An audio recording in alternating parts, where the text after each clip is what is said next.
I'm Blake Burman. So the Golden Arches and the president, how McDonald's is once again about to be part of the messenger for President Trump. That live event moments away. We will take you there to it as soon as it happens. Plus, you know the phrase, right? The war on drugs. You've heard it for decades.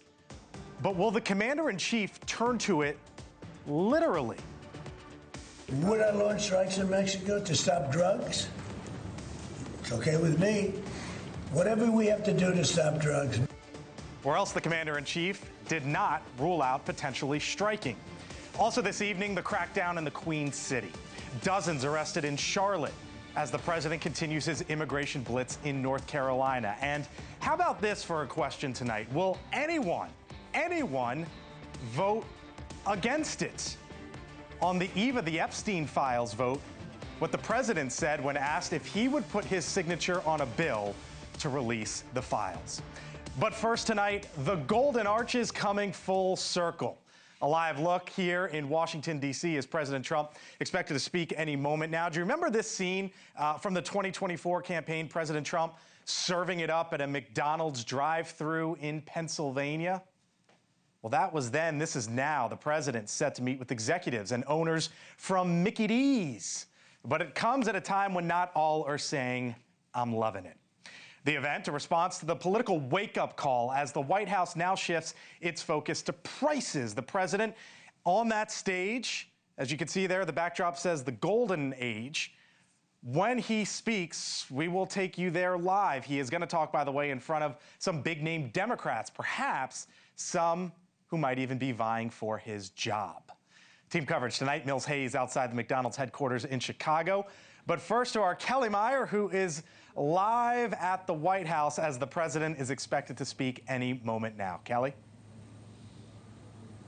Yeah, and the president and the White House put those golden arches in a picture over the White House on X ahead of this. This is his favorite place, as he touts often. And I remember that day well when he was out on the campaign trail serving it up at McDonald's as well. He's going to try to show that he is going to give an extra value meal here. He's promising to tout support for his small business at this summit. We also know he's going to talk about his one big beautiful bill, as he calls it, tax cuts, as well as no tax on tips. These are some of the things we're told by the White House he's going to get into. He also wants to show that this economy is better than it was under his predecessor.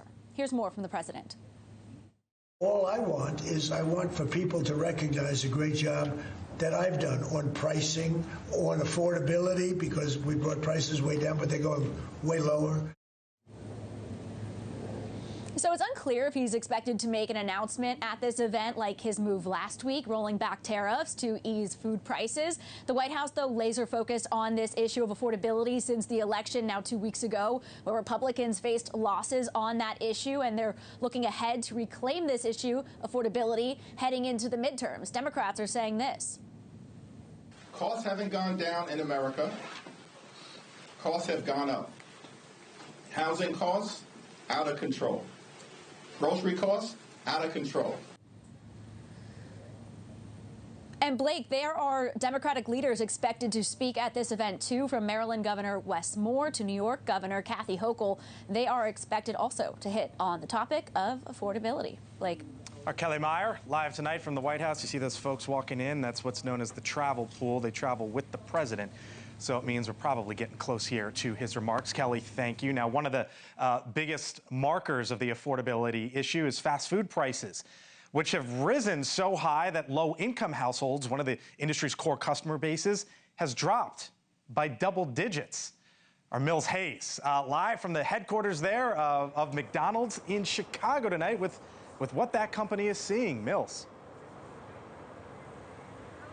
Blake, President Trump will speak to a crowd of more than 400 McDonald's owners, operators, and suppliers in Washington in just a few moments, many who have had to eat the cost of rising prices. This as the number of low-income households buying fast food has dropped by double digits. Meanwhile, traffic from higher earners has increased by nearly as much. Fast food prices have risen 3.2% from this time last year, a rate that is higher than overall inflation. And while prices of beef, labor, and packaging have increased for McDonald's, the company announced that they would split the cost of discounted extra value meals with franchise owners through early 2026 to keep low-income customers coming back. McDonald's menu prices and sales are typically an economic indicator, and polling shows that 57% of voters consider inflation to be the biggest problem facing the United States. Some people telling us the higher cost of groceries and rent are forcing them to make changes in what they buy. The prices are going up on everything from gas to living costs. Everything is going up. Groceries. The prices are going up, but the pay is not, so yeah, it's kind of hard. I'm struggling. It's not supposed to be the American way, so, you know, it's the American dream isn't real anymore. The economy is at the top of mind for the White House with the upcoming 2026 midterms, Blake.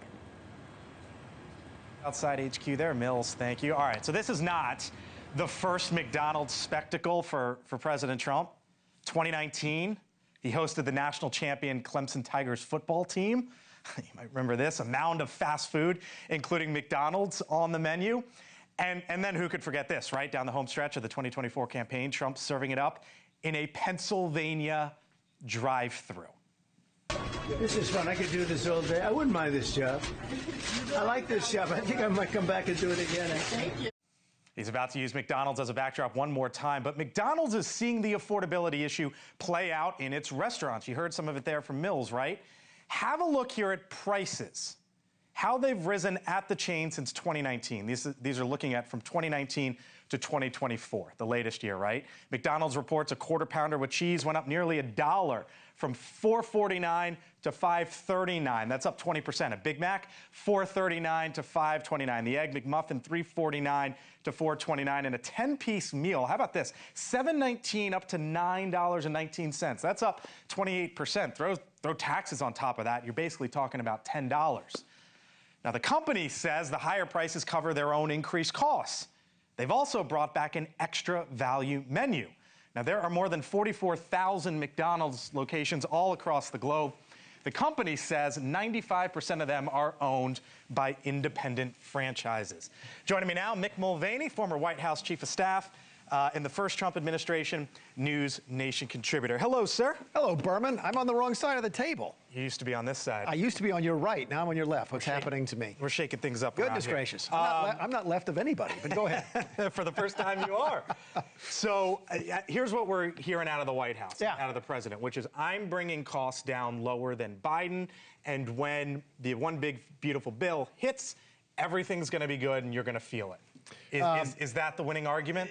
The winning argument is we hear you and we're going to do better. You can't go on TV and say, well, inflation is coming down. It's a true statement, by the way, but that just means the rate of increase is going down. Things are still getting more expensive. The voters spoke very clearly 2 weeks ago when they made affordability a big issue and gave a much bigger margin of victory to Democrats than many Republicans expected. I thought that the response immediately by the party was a little flat-footed. The response was, well, people just don't know how good they have it. That's a losing argument. Called it a con job at one point, a Democratic con job. I think this is the right thing to do. You get in here and talk about the price of fast food, talk about things that are meaningful to people. You can't talk about inflation rates. You can't talk about GDP. You talk about how do we make things more affordable for you. You could do that two ways, by the way. Drive down the price or drive up incomes, or do both. Or is there a third way? Because President Trump said this earlier this afternoon about the concept of a tariff dividend. Here it is.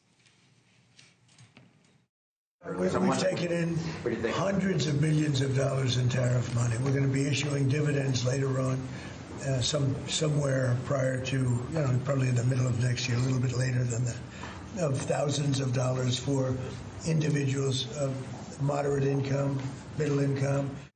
Mick, what are we going to be talking about in the middle of next year? Not this.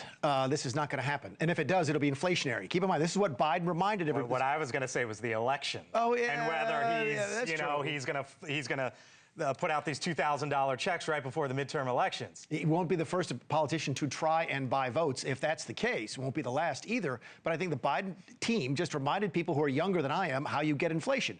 Too much money chasing too few goods. If you just give everybody $2,000 extra, all it's going to do is drive up the price of everything. You have to figure out a way to either make it cheaper to get stuff to market or make it easier to get more things to market. That's where the One Big Beautiful Bill could come in, because the deregulatory stuff could actually help bring down prices. On the tax front, though, on the One Big Beautiful Bill, you've made the point to me in the past that that like 40% of the country doesn't pay income taxes, so are they going to feel this? It's closer to 50%, and that's part of the problem the Republicans have, is they look at everything in the bill, we cut income taxes, and that's great if you pay income tax, but half the country, people pay payroll taxes, Medicare, Medicaid, et cetera. They pay property taxes, they pay sales taxes, but half the country doesn't pay income tax. So if you give an income tax cut, half the people don't care. So we're looking live here at the president at this McDonald's summit just down the road. It is, as I mentioned, the McDonald's summit. What do you think RFK Jr.'s thinking? Well, like, how does that square with mine? I got news for you. You just showed the picture of the time we had the mountain of hamburgers in the White House. By the way, that was during the 2019 shutdown, and we could not have the kitchens do the food for the Clemson football play. Did that? We bought every single hamburger in the city. That's not an exaggeration. And if Kennedy doesn't know how to deal with that, he's working for the wrong guy. Nick Mulvaney, sit by as we await the president. Thank you, sir. Appreciate it. Still to come. Keeping our eye, of course, on that screen as we'll hear from Donald Trump at this McDonald's Impact Summit to talk about the economy once he does. You'll watch it with us live. Plus, the president today not ruling out hitting cartels in Venezuela, not ruling out strikes in Mexico, even Colombia. Are we headed for a military showdown in the Caribbean? Plus this.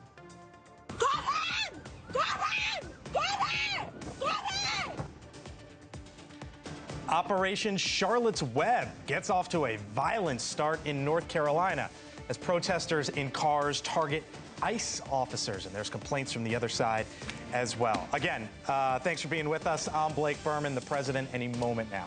Other side.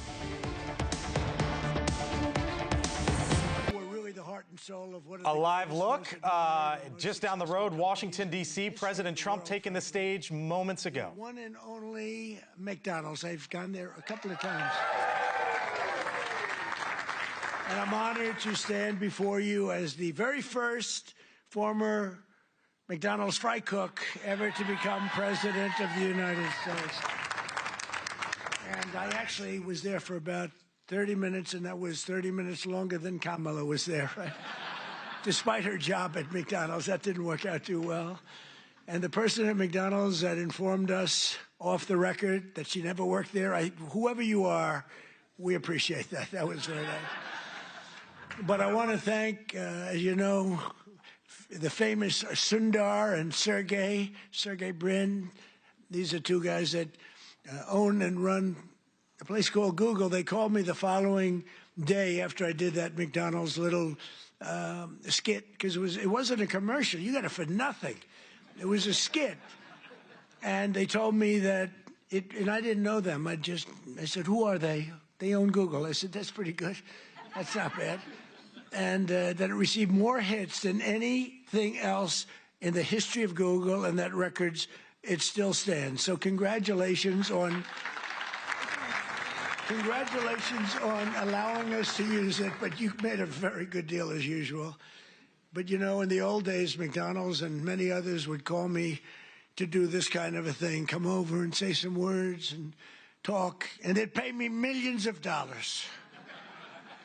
Likewise, they'd do it, they'd call others, only superstars, and they'd pay them millions of dollars to speak. And as president, I'm doing this damn thing for nothing, okay?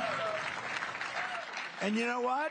Because it's you, it's an honor to do it, and it's an honor to be here. Really, the job that McDonald's has done is incredible, and that you're doing.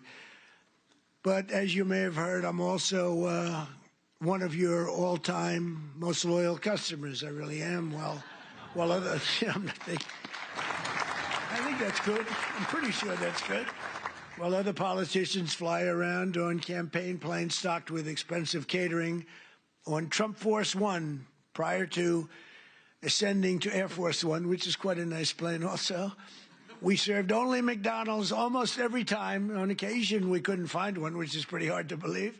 We'd go another route, but we really did. You fed us very well, and I even got Bobby Kennedy to eat a Big Mac. And he told me he loved it. He didn't want that publicized. He told me he loved it. I thought it was great. I want to thank McDonald's chairman and CEO Chris Kempczinski, who I just met backstage. I just gave him a little piece of my speech signed. I said, do you want to keep this? You can either hang it, you can give it to somebody, you can throw it away. I don't care. But I don't stay on the speech too long anyway, so usually those speeches aren't too accurate, what I give.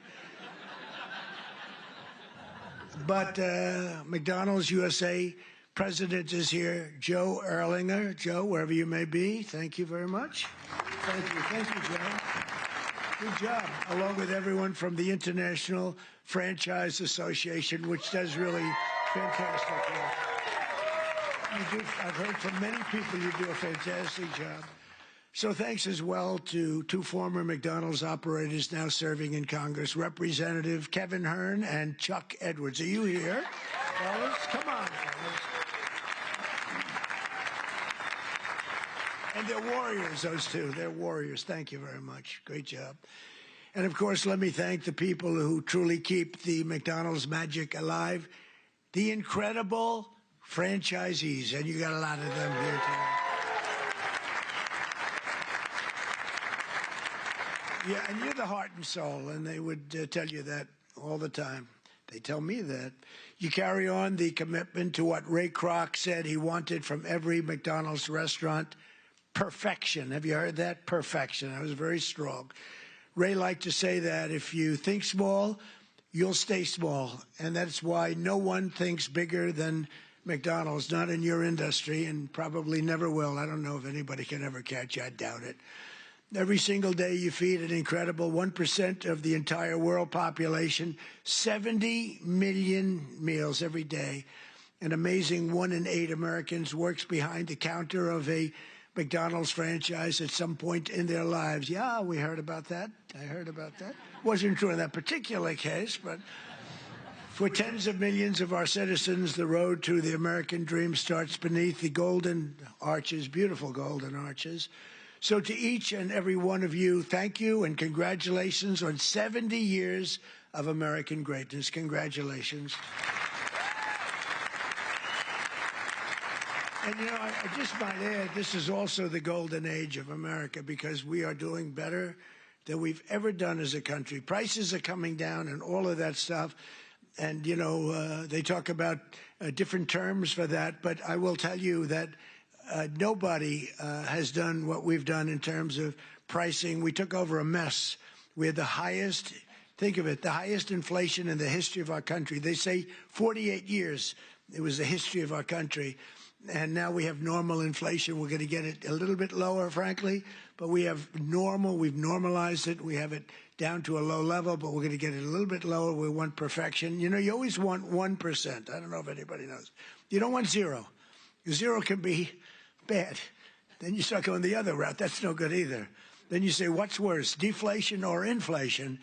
But we have it almost at the sweet spot, and prices are coming down on different things. One of your groups that you admire, I admire, Walmart, came up last week and they announced that Thanksgiving this year is 25% less. All of the accoutrements, that Thanksgiving is 25% less than it was last year under Sleepy Joe Biden. So that's a big statement. And others have followed up by saying just about that. And to your leader, when we met, I said, how are you doing with prices? Prices are coming down. He said, we were up 40% because of Biden and inflation, and they're coming down, and they're coming down rapidly. So I hope that all continues to go, but we're really doing well as a country. Most importantly, however, I will tell you, big picture, we have over $17 trillion being invested in our country in 9 months. It's now just about ready to crack 18, and by the end of 1 year, we will have about $20 to $21 trillion invested in our country. That's more by 10 times the highest amount ever invested in any country ever before, and it's largely because of tariffs and, I think, November 5th election. But it's the largest amount. As an example, so if we have 20 or 21 in 1 year, 21 trillion, think of what that is. That's car factories, it's AI, it's everything. They're all coming back because of the tariffs. They're all coming back because they don't want to pay 15, 20, 30, 100% tariff. It wasn't that complicated. People are saying, you know, Trump was right. It really wasn't that complicated, but it's been amazing. As an example, if you take me at 20 for 1 year, Sleepy Joe Biden, you know what he was? Less than 1 for 4 years. And if they got elected, they would have been at -10 because people were moving out of the country in record numbers, and welfare and other charges were increasing at levels that nobody has ever seen before. So you would have had double and maybe 50%, maybe literally more than they've ever seen. Welfare was going up. Everything was going up.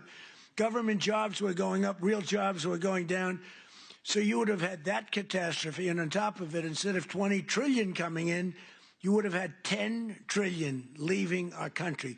In other words, you would have had a catastrophe. You probably would have had a bankrupt country. You are so damn lucky that I won that election. I'm telling you. It's actually true. I hope the press covers that. You know, sometimes he got up and he ranted and raved and bragged. I don't brag. I just give you the facts. It's true. But those in this room know the people of our country better than anybody. And before the sun rises, you're up serving hot coffee to construction workers, nurses, and police officers on the way to the job. In the evening, you stand ready with the fast dinner and a smile for busy moms and their children as they race from school to soccer practice. Really is. It's Americana. And late at night, your lights are often the only ones still glowing when the long-haul trucker pulls up for a good meal and a best Coca-Cola in America. Best Coca-Cola. Whoa. And I'll bet they use real sugar in your Coca-Cola. You know, they didn't in the United States. I said to the head of Coca-Cola, you got to go to sugar. They do in other countries. And you know what? They went to sugar. Isn't that nice? I said, you got to go to sugar. Just like I said, why is the Gulf of Mexico called the Gulf of Mexico? I said, we're changing the name. And now it's the Gulf of America. It has nothing to do with McDonald's, but maybe it does. Because it's very nice cycle. We have 92% of the shoreline. They have 8%. I wouldn't say I made a lot of friends in Mexico, but they still like me. Wasn't that a good change? Seriously, wasn't that beautiful? And it was done in an instant. You know, it's like, normally you think a thing like that would take years. This took like 10 minutes. I asked somebody, good lawyers in my office, I said, would I be able to change the Gulf of Mexico? Is that possible to the Gulf? Sir, it's been that way for 350 years. You know, they were here 100 years before us. We're 250, they were 350. It's been called the Gulf of Mexico, sir, for 350 years. I said, that's not the question. Am I able to change it? Yes. What do I do? Just give us the order and we'll do it. And I did, and we changed it, and everybody's happy. Well, not everybody, but most people. Most people are happy, but it's great prestige for our country. You know, it's tremendous prestige for our country. And that's good for McDonald's, and that's good for everybody else. As president, I want you to know that I'm fighting every day to support small businesses like yours and the citizens that we all serve.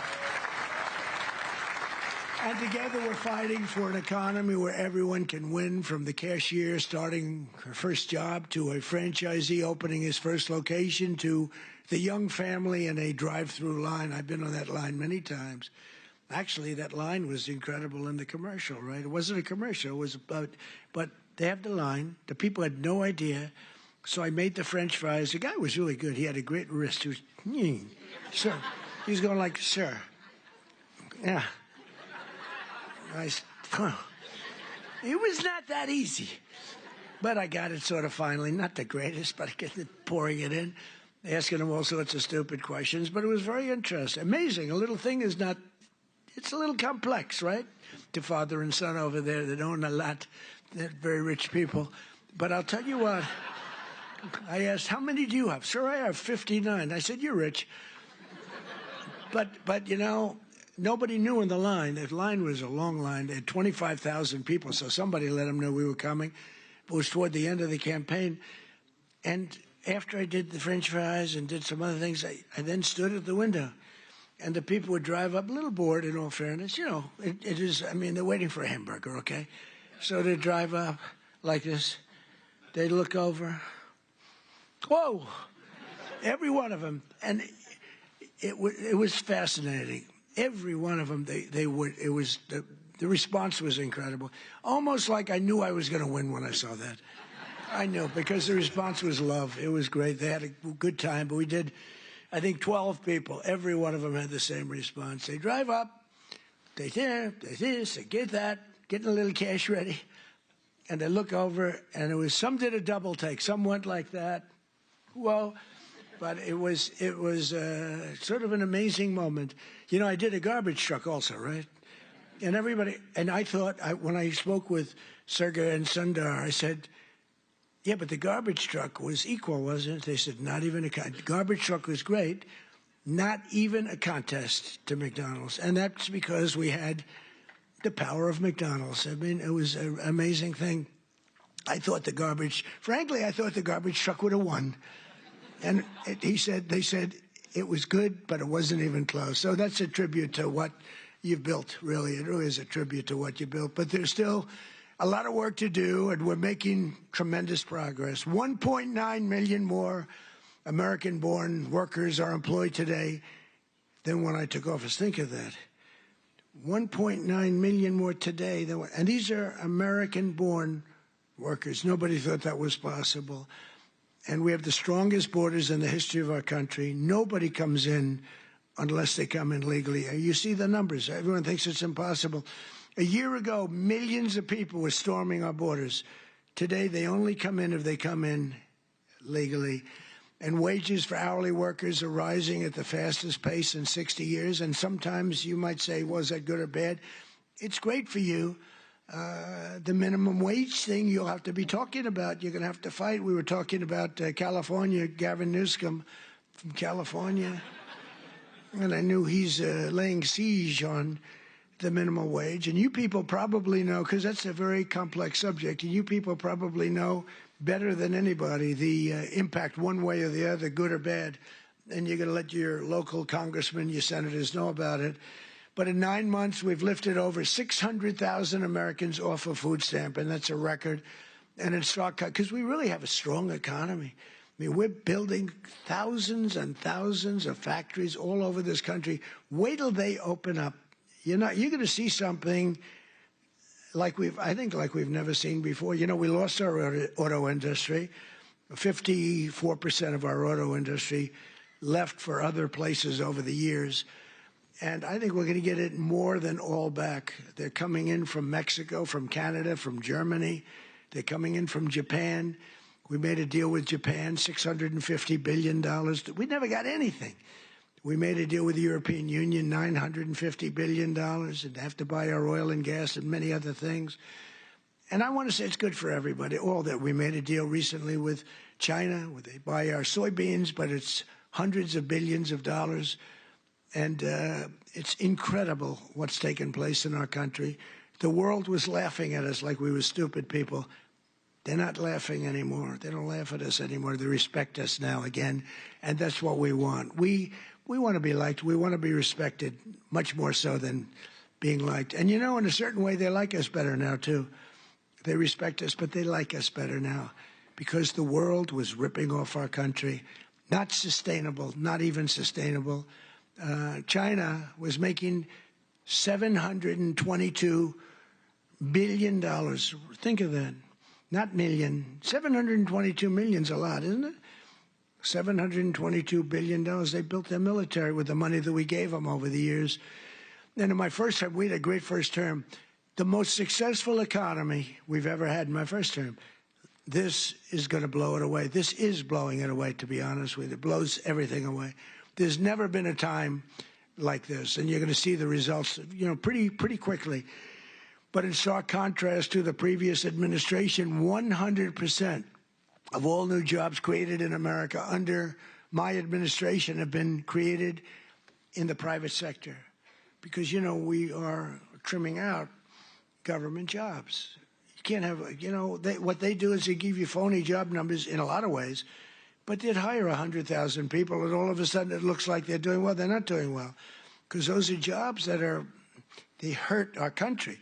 If those jobs can be in the private sector, paying taxes and all the other things, it's a big 100% of the jobs that we put in have been, think of that, are in the private, come from the private sector. In my first term, we built the greatest economy in the history of the world. And now we're doing it again, but this time it really is, as I said, much stronger, much better. I think it's going to be something that nobody has ever seen before. My pledge to every family and every small business is that I will not rest until you are richer, stronger, more successful, happier, till you've gotten a piece of the American dream. Some of you in this room have really gotten a piece of it because you made a great decision to go with a great, great company years ago. And it's really pretty amazing. That begins with making America. We have to do, the word is affordable, and affordable should be our word, not theirs, because the Democrats got up and talked affordability, and they don't say that they had the worst inflation in history, the highest energy prices in history. Everything was the worst. What they're great at is lying. They say affordability. This stuff was all much more expensive. We have a couple of items like coffee, which is a little high. We're going to get that down. You saw that today. The coffee comes down. Remember when I first took over, eggs. My third day in office, I have a news conference, and the fake news media was screaming at me, Mr. Congressman, about eggs. Remember that? I'm standing there very innocent. Oh, hello. Do you have any questions? What about eggs? What about them? They're up 4 times. I said, look, I just got here. I'm sorry. And Brooke Rollins and Department of Agriculture did a phenomenal job. And they said, don't order eggs for Easter because you won't be able to get them. And they said, we have a big Easter egg hunt at the White House. It's sort of a thing that has gone on for 100 years. They said, could you order plastic eggs? I said, I'm not ordering plastic eggs. We're going to have eggs down by that time. And by the time we got to Easter, the price of eggs had fallen precipitously. We had all the eggs in this country you want. And we know what we're doing. I mean, we know what we're doing. We rebuilt our military. We have the greatest military anywhere in the world. We make the greatest military equipment anywhere in the world. And everybody knows it. And everybody knows it. And you saw that with the way we took out the nuclear capability of Iran with those gorgeous B-2 bombers. They flew in there, and they wiped it. And the word was obliterated. Remember when CNN said, well, it might not have been obliteration. Think of the pilots. They go in there, they're under fire. I was watching this from the Situation Room, and you get to see things in situations that you wouldn't believe. And they said, sir, they have entered Iran airspace. All of a sudden you see much faster. Then you see them going down at the whole thing was crazy. I actually said, do people really want to do that for a living? They're waiting for them, but the equipment is so good. The B-2 bomber, stealth. They never saw them. They never saw them. I mean, it's the most amazing thing. And I honored the pilots at the White House. I had them brought in, along with mechanics and a lot of other people. We brought them to the White House to give a little celebration because they flew 37 hours flawlessly. Now compare that to the Jimmy Carter Iran situation with the helicopters crashing and the this and the, oh, what a horror, and the hostages. And I said, we can't let that happen, but we have a great team. General Raisin Kane is unbelievable. The whole group is unbelievable. And they went in, and I brought them into the White House, and I brought them then into the Oval Office, the pilots. And we met them, all handsome. They look like Tom Cruise. They really do. I don't want to be a wise guy and say, but taller. I'm not going to say that. No, they're perfect specimens. I mean, these guys are like for a movie. I could take everyone, put them in a movie. And I said to him, so what's the story with that raid? Did you expect, because you remember I pulled it back? Because I saw reporting that we're going to be leaving at a certain time. And I said to the general, is that not good that they think that? And they sort of got it right. They saw a lot of activity. Actually, you know why? They saw one of the things. they saw a lot of unbelievable activity going on at the McDonald's next to the base where they take off. The McDonald's was doing 5 times. They were going crazy. So they say, there's something going on over there. The biggest activity that McDonald's had ever had. And it was a nice story, how well it's doing, but that was not a good story for us. So I canceled it and then I announced we're canceling it. And the pilots said they were devastated. Then I put it back at the exact same time because that was the only time they weren't thinking would happen. And we left exactly on time, but that was after canceling it 2 days before. And then we put it right back in the exact same slot. And we had identical planes, B-2s, flying four of them, flying into Guam. And they thought that was the attack team. And they were watching those planes in Guam, going to Guam, and that was not the planes that we had. But think of it, they flew both ways 37 hours without a sputtering of a bad engine, without any problem. But they got in, and they said they have entered Iran airspace, and the enemy's waiting for them. And they dropped the bombs. They hit every chute. You know, they have air chutes that go deep into the granite mountains. If you don't hit those chutes, the damage won't be as big as you want. And every bomb hit every chute. And then we hit them with rockets from a submarine that was quite a distance away, 30 of them. Let's put it this way, they got hit. And it totally took out the nuclear capability. And I said to these guys when they came in to the office, I said, do you guys like doing this stuff? You know, they said, sir, it was the greatest day of our life. Can you believe this, Congressman? It was the they're like heroes. They're like American heroes. Who the hell wants to sit? You know, those ships are very big, but they're very small when you're up way high, going very fast. And he said it was the greatest day of our life. And they told me something that I didn't know. They said that, sir, do you know, we waited 22 years for this, our predecessors and us. We would practice this run for 22 years. I didn't know that. For 22 years, we had to practice. We'd do it 3 times a year. We would practice this exact run. And then when you cancel it, because I canceled when they heard that we were coming, we were devastated. I said, see, now if I were a flyer and they canceled, I'd be extremely happy. Well, we're canceled, so let's forget it. But we were devastated. So I said, this is something you really love, right? Yes, sir. We were so honored. This was the greatest day of our life. I mean, it's really great. We just have incredible people in this country. It's an amazing story. And they hit, and then they said, skedaddle, the word skedaddle. And that plane went like this. You know, when it drops a bomb, it goes down very steeply because that gives it a better angle and, you know, more speed for the bomb. Very, very heavy bombs. And they go, boom. And as soon as those things, the one pilot, the first one said, skedaddle. And that thing just turned in its side. And it's so unbelievable. And that knocked out Iran nuclear capability. And all of the Middle East became a different place. And now we have peace in the Middle East. And at the United Nations today, they approved the Board of Peace, which is I'm going to chair.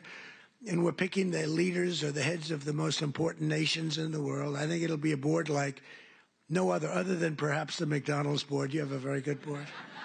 You actually have a very good board. But nobody thought a thing like that this just happened today. The Board of Peace, and it's going to be comprised of myself and leaders of other very important nations and very respected nations, and it's going to be something I think is going to be very important. It was just approved. It was just endorsed by the United Nations. It was pretty great. It's a big thing. I think it's one of the most important things the United Nations will ever do, actually. But Joe Biden's prices and his hikes cost a typical American family an estimated $33,000 and hit your workers and your customers and your small businesses. Very, very hard.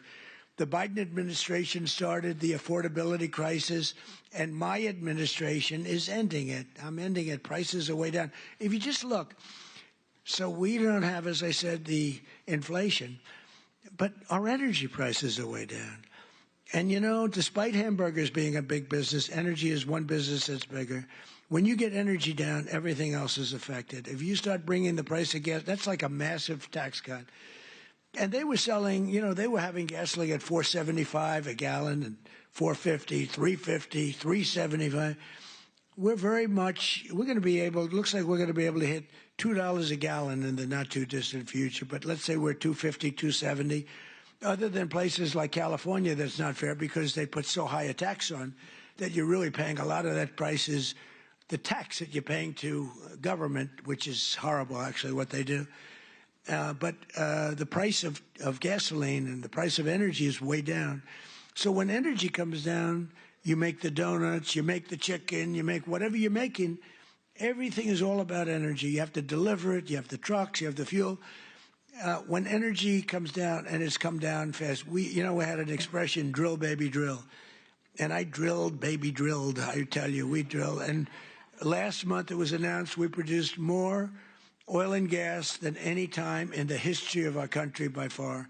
And when you do that, everything comes down. You don't even have to look at the numbers. And it's all beautifully coming down. And as per your chief executive and your chairman and everybody else, they tell me the prices at McDonald's are coming down. It's moving down. Unfortunately, they were so high in the last administration that people aren't that happy because it was so high. So even though it's coming down and coming down a lot, they want to see where it was, like when I was president. And we'll be getting it very close to that number, maybe even better, depending on what we do with energy. But the energy's coming way down. In the 9 months since I took office, we've stopped inflation in the tracks. Since January, the core inflation has been the lowest in just about 8 years, just changed.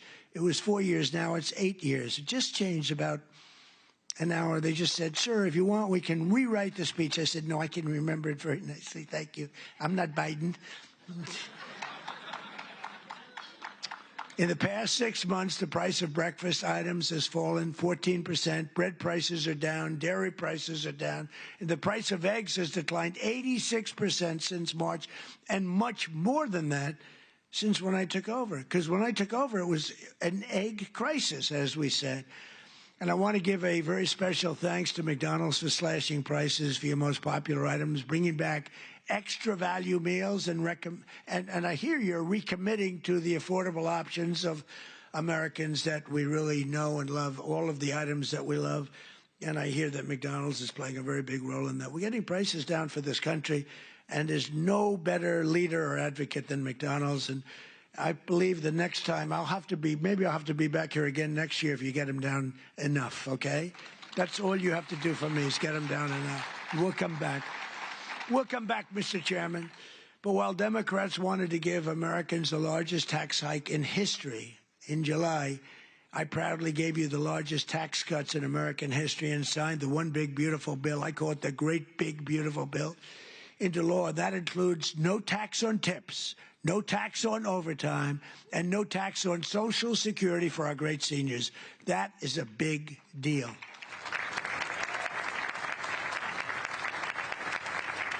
So the great big beautiful bill is the biggest piece of legislation ever passed in our country's history.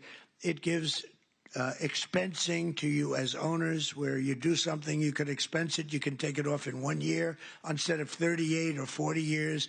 It gives you so many things. And I'm not giving it to you, I'm giving it to the people that you're hiring, because I'm giving it for jobs. You're going to expand, you're going to do tremendously, you spend money, and you can write it off quickly as opposed to over a period of many, many years. The typical waiter, waitress, or police officer will take home roughly $2,000 extra each year because of just what we've done on taxes. And the tax cut bill, and I call it the tax cut bill, is also a big boost to small businesses like yours. It includes permanent expensing. And again, the biggest thing I did in my first tax cut bill, and this also expanded and extended that, was the expensing, the 100% expensing. But now we have the expensing for a 10-year period, so for 10 years. And frankly, I sort of said, let's make it 2 years because, you know, I want the results to be immediate. 10 years, they can take their time. I had a lot of pushback, including from these guys. They said, no, the right thing. It might have been good for us politically, but it's better what we did ultimately for the country. So we have 10-year full expensing. Nobody thought that was possible to get. We also expanded tax relief for all franchisees and made the pass-through deduction permanent. It's now permanent. And very importantly, under our tax cut bill, we virtually eliminated the unfair estate tax or death tax, so you can keep your family business in the family, your children, if you love your children. If you leave your beautiful place to your children, you won't have estate tax, small business. Now, if you don't love your children, you don't really care what I'm saying right now. I've only had 2 or 3 people over the years that say, I take a vote. Does anybody in this room dislike their children where you're not leaving it to your children? And, you know, it's always blank, blank, blank. Then all of a sudden, one guy about 6 rows back, okay. And I thought he was kidding. I said, oh, that's so funny. I'm not kidding. My kid is no good. I'm not. And I said, this is amazing. So he's not so happy with this, but it's all right. But think of it, you know, farmers especially, where they'd have a farm. And, you know, the expression, the land rich, cash poor a little bit. But they have a great, wonderful thing and a way of life that they wouldn't change with anybody, not even a franchisee, right? They don't want a McDonald's. If they have a farm, they love their farm, just like you love what you're doing. But the farmers were dying, leaving their farm to their children. The value of the farm was high. They'd go out. They'd have a tremendous estate tax or death tax. And it would so much. I mean, the percentage is crazy how high. They'd end up losing the farm in bankruptcy. They'd go out and borrow all this money to pay the tax, the estate tax. They'd put a mortgage on the farm, and they'd end up losing the farm. Many of them committed suicide. They would commit suicide. It was such a horrible thing that was happening. And we've ended, think of that, the death tax, the estate tax on the small businesses. So I hope you're around for a long time. You don't have to think about it. But it's a great thing for your family, and it's, you know, a great thing for longevity. You know, you treat your franchise just like a farmer treats his farm. You love it. I know you're there early, you're cleaning it, little touch of paint here or there. There's a little spot on the ceiling, drives you crazy, right? It's, you know, it's love. It's love for what you do. It's amazing the job you do, too. I see it. I've been in plenty of McDonald's that clean beautifully. You must have some awfully good incentives because they are really amazing places, the job that's done. But upon taking office, I signed an order requiring that for every new regulation, 10 old job-killing regulations have to be eliminated. So if we put in a new regulation, then we get rid of 10. Otherwise, you don't get the new regulation. And, you know, we got rid of the drip, drip water. We call it the drip, drip, where drip drips out of the sink. States with tremendous water, so much water, they have nothing but problems getting rid. They had restrictions on water. It comes down from heaven, right? They had restrictions on water. So you want to wash your hands, or like me, I want to wash my hair. I lather up, and I turn that, and there's no water. The water's drip. They call it, they put a restrictor on. I won't mention the third item in the bathroom because I always get criticized. I used to mention that, but I don't mention it anymore because you know what I think you do. If you don't know what I'm talking about, then you shouldn't be owning a McDonald's franchise. You wouldn't do well even with a McDonald's franchise. But no, the water restrictions totally lifted. All restrictors are gone. And, you know, it's interesting. Your dishwashers were covered, right? You had no water. I was with some of the people that make them, Whirlpool and others, and they said, sir, they won't give us the water to use in our dishwashers or use in our washing machines. The washing machines have no water. I mean, it's like a glass of water, half a glass of water. We need water. And I said, how bad is it? He said, well, like the dishwasher. They put the dishes in, and they just keep pressing the button, they end up using more water. So I gave them, as you know, unlimited water. Biden came back with a rigged election, and he immediately restricted the water again. But I came back in and immediately unrestricted again. So now you have unlimited water to clean your damn dishes, okay? And other things. Your hands. Didn't you hate that? You walk in to wash your hands. I'm a big hands guy. I like to wash my hands. You know, I used to hate shaking hands. Now, once you run for office, you better like shaking hands or you got a problem. You ever see a politician? No, I don't want to shake hands. Can you do that? I don't think you wouldn't be a politician very long. I actually thought that with COVID, that would be the end because, you know, they didn't want you to shake. I said, well, but then it came back a little bit slowly, then eventually. But when you're a politician, you have to shake hands. So I like washing my hands. And you'd go into the sink, new places generally. And you turn on the water, and there's literally no water. And how about the places that think they're going to save a fortune, so they spend a lot of money, where the water turns off there. You press the thing, which you hate to do, you know, your hands. You don't like to press. So you get the towel, you press it, you wash it, and the water stops. So they have both a restrictor and a stopper. You get like 4 drops of water. Tell me, do we really get rich with that? Okay, do we really? This is so ridiculous. So I undid all of that nonsense. But we did much more important for you. We've rescinded the insane Biden energy regulations on ovens, cooktops, microwaves, and ice makers that were driving your costs through the roof. You have no longer restrictions in that. I hope you understand. But I did better than that, too. In terms of slashing, we slashed more than $1 trillion worth of regulations, burdens on the U.S. economy, in particular on businesses and people that employ people. Combining our regulatory and tax cuts, we've reduced the effective burden on franchisees by more than 37%. You're so freaking lucky. You are so lucky. You know? These guys are so loaded, they probably don't even know what I did for them. They make so much money, they say, yeah, it's peanuts, 37%. Let me tell you, you should have suffered a little while through Kamala. The good news is she had no clue. You just wonder, I want to give an IQ test to Kamala and Biden. Who do you think wins? But they were destroying your businesses. But I have better than that, though. As you know, in my first time, I also stopped a mortal threat to the franchise business model by terminating Obama's infamous joint employer rule. Joint employer. In other words, you were screwed. You would have been mortally wounded, perhaps.